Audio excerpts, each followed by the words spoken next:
Bonjour à toute la population de la ville de Goma, de la province du Nord Kivu. Nous voulons intervenir par rapport à l'opération qui s'est dénommée Springbok pour sauver SAC et Goma de l'agression du M23 RDF.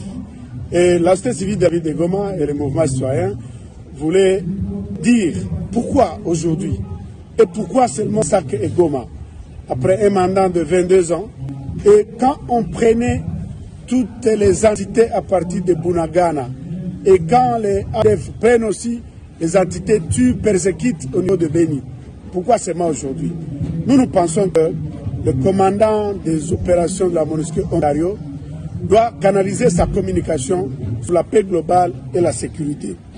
Nous demandons aujourd'hui que le gouvernement puisse, n'est-ce pas, être vigilant et que cela ne soit pas un moyen, n'est-ce pas, de vouloir affaiblir les Ouazalènes.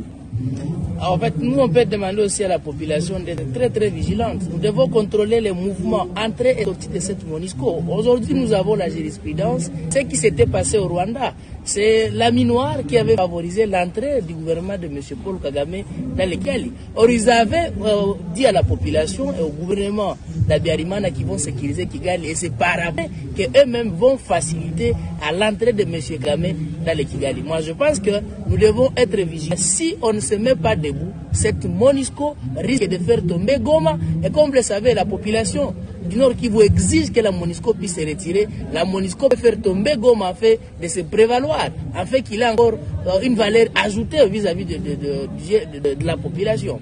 C'est que la vigilance reste l'unique réponse, que le gouvernement puisse prendre ses responsabilités à main.